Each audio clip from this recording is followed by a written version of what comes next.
청소년 시절의 범죄, 어디까지 용서받을 수 있을까요? 배우 조진웅이 고교 시절 소년범 전력이 알려지면서 은퇴를 선언했습니다.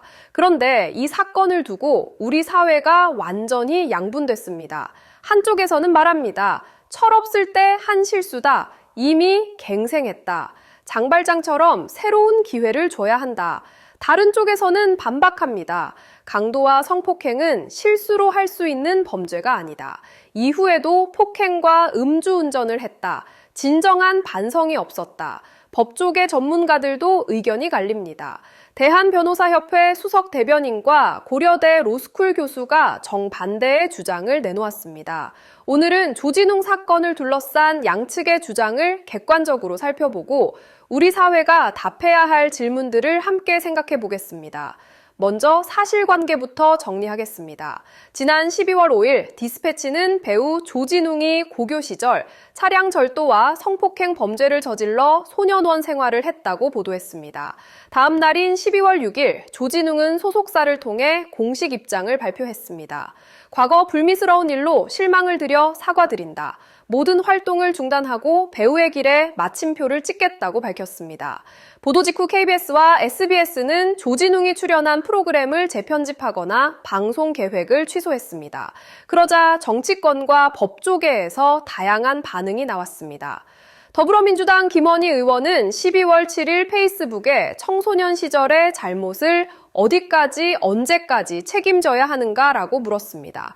같은 당 박범계 의원도 대중에게 이미지화된 그의 현재는 잊힌 기억과 함께할 수 없는 정도인가라고 반문했습니다. 한인섭 서울대 법학전문대학원 명예교수는 수십 년 전 과거사를 꺼내어 현재의 성과를 생매장하려 한다면 사회적으로 준엄한 비난을 받아야 할 대상은 연예인이 아니라 그 언론이라고 주장했습니다.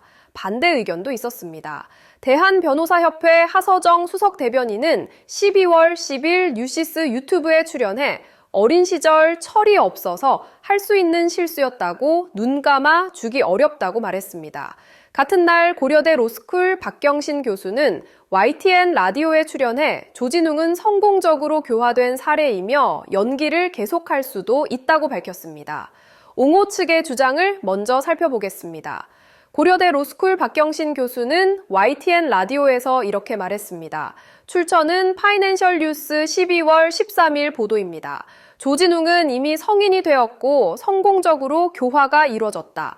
비행 청소년에게 갱생이 가능하다는 희망의 상징이 될 수 있다. 박 교수는 조진웅이 반드시 은퇴해야 한다고 생각하지 않으며 계속 연기할 수도 있다고 말했습니다. 다만 조건을 제시했습니다.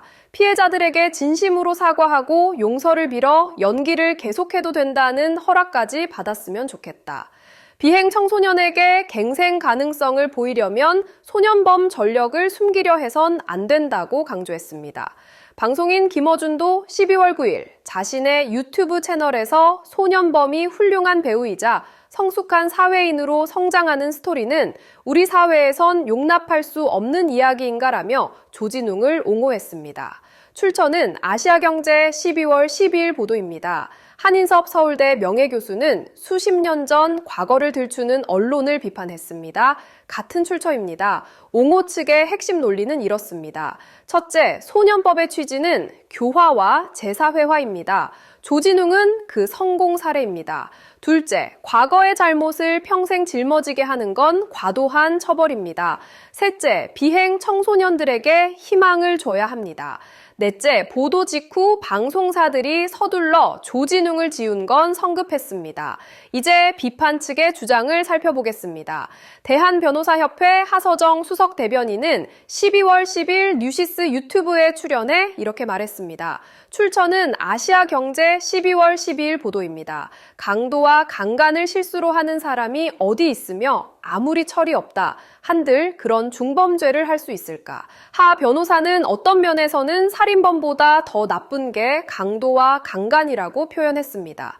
강도와 강간은 오로지 돈과 욕정 같은 것으로 인격을 말살시키는 범죄라고 강조했습니다.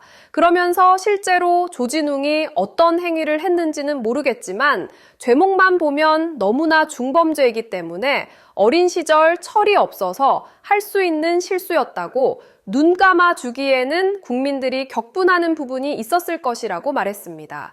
하 변호사는 김어준이 조진웅을 장발장에 비유한 것에 대해서도 지적했습니다. 장발장은 어린 시절 그런 행동을 했지만 이후 아주 성실히 다른 모습을 살았다. 조진웅은 극단 단원을 폭행했고 음주운전을 했다. 더군다나 거짓말로 국민을 기만한 적도 있다. 이것은 갱생 실패이고 전혀 반성하지 않았던 것이 아닌가 하는 의심을 살 수밖에 없다. 잘못을 인정하지 않으면 잘못을 뉘우치지도 않는다고 봐야 한다고 덧붙였습니다. 비판 측의 핵심 논리는 이렇습니다. 첫째, 강도와 성폭행은 실수로 저지를 수 있는 범죄가 아닙니다. 둘째, 이후에도 폭행과 음주운전 등 문제 행동이 계속됐습니다. 셋째, 진정한 반성과 갱생의 증거가 부족합니다. 넷째, 장발장과 비교하는 건 적절하지 않습니다. 양측 주장을 들어봤으니 이제 핵심 쟁점을 정리해보겠습니다. 첫 번째 쟁점은 소년범 전력의 공개가 정당한가입니다. 옹호 측은 수십 년 전 과거를 들추는 건 과도하다고 주장합니다. 한인섭 교수는 그런 언론이 비난받아야 한다고 말했습니다.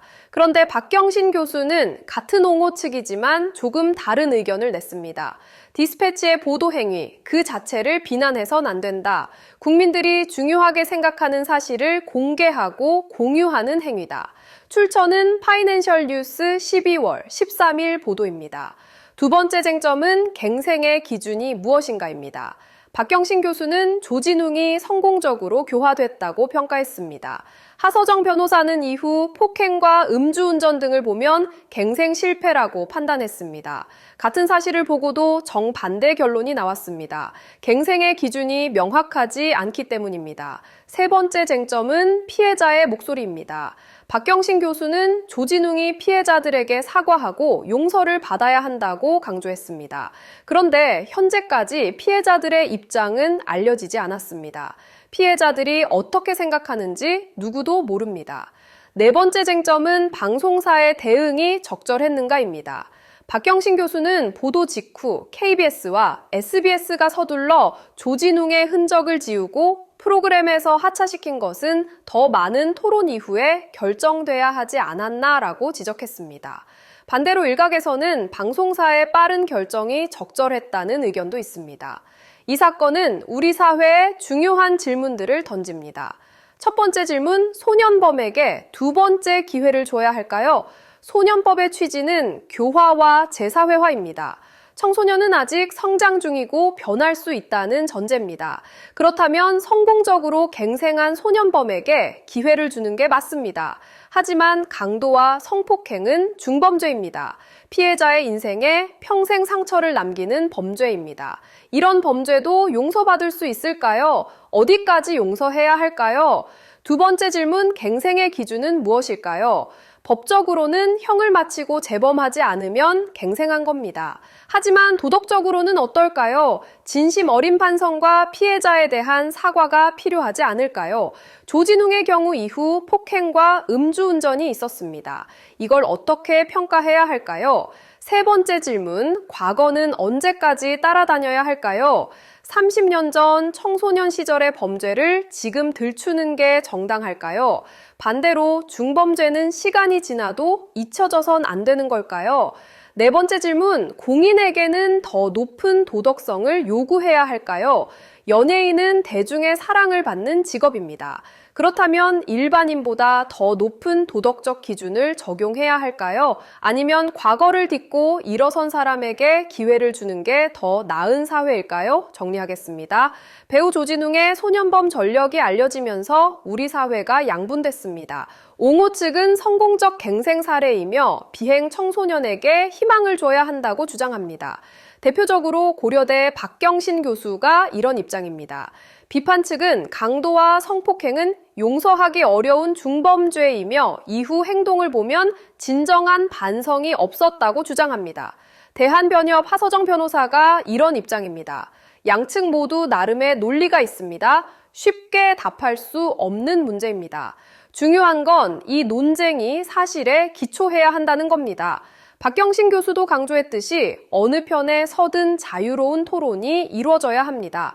그리고 잊지 말아야 할 건 피해자들입니다. 지금까지 피해자들의 목소리는 들리지 않았습니다. 진정한 갱생이라면 피해자에게 사과하고 용서를 구하는 과정이 필요합니다.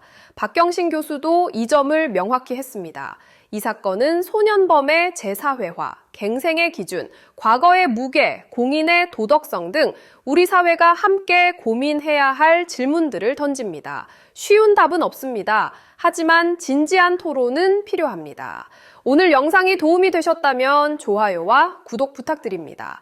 댓글로 여러분의 생각도 들려주세요. 다음 영상에서 또 뵙겠습니다.